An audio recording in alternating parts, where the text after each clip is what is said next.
কোচবিহার ১ নম্বর ব্লকের ফলিমারি গ্রাম পঞ্চায়েতের ৩৮ নম্বর বুথে বিজেপির এজেন্ট মাধব বিশ্বাসের মৃত্যুর পর শোকের ছায়া নেমে এসেছে গোটা এলাকায়। আজ ৩৮ নম্বর বুথে পুনর্নির্বাচন। নির্বাচনের দিন সকাল থেকেই ৩৮ নম্বর বুথে ভোটারদের লম্বা লাইন, কিন্তু সেই লম্বা লাইনে দেখা মিলল না মাধব বিশ্বাসের পরিবারের। মাধব বিশ্বাসের পরিবার একদিকে যেমন শোকাহত, অন্যদিকে আতঙ্কে নিজেদের ঘর বন্ধ করে রেখেছেন।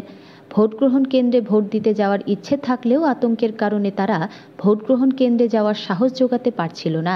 তারা চাইছিল নিরাপত্তা। ভোট গ্রহণ কেন্দ্রে গেলে আবার যেন কোনো অপ্রীতিকর ঘটনা না ঘটে যায়, সেই আতঙ্কেই তারা ভোট গ্রহণ কেন্দ্রে যাওয়া থেকে নিজেদের বিরত রেখেছিল।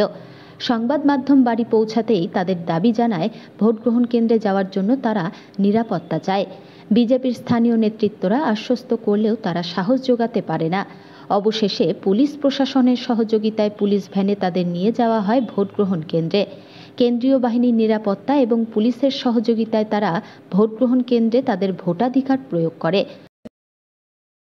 আজকে 53টা আমাদের বুথ আছে কোচবিহারে, যেখানে রিপোল হচ্ছে। তো আজকে আমাদের প্রচুর ফোর্স আছে, প্রত্যেক বুথে এক সেকশন করে সেন্ট্রাল ফোর্স আছে, তারপরে স্টেট পুলিশে অনেক লোক ডিপ্লয় করা হয়েছে, কেন আজকে কম জায়গা আছে। তো আজকে সব জায়গা ঠিক আছে, কোনো কোথাও অসুবিধা নেই, আর হবেও না। তো আজকে পুরো ওটা আমরা এখন যা শুনলাম, মিডিয়া লোকই বলেছে। তো আমরা এখন আমাদের সেক্টর মোবাইলকে পাঠাচ্ছি, যে লোক নট অনলি হিম, ও ফ্যামিলি যদি অন্য ফ্যামিলি যদি ভয় পাচ্ছে, তো পুলিশের লোক গিয়ে ওদেরকে আশ্বাস দেবে, এলাকা পুরো ঢালদারি করবে, যত লোক ভোট দিতে চাইবে সবাই দেবে। আমার পরিবারের লোকজন প্রচণ্ড আতঙ্কে আছে, কি বলবো এখন আপনাদেরকে। আমার দাদা তো মারা গেছে না, আমি বুঝতেছি, আমার পরিবার বুঝতেছে। আজকে তো ভোট, আপনারা কি যাচ্ছেন ভোট দিতে?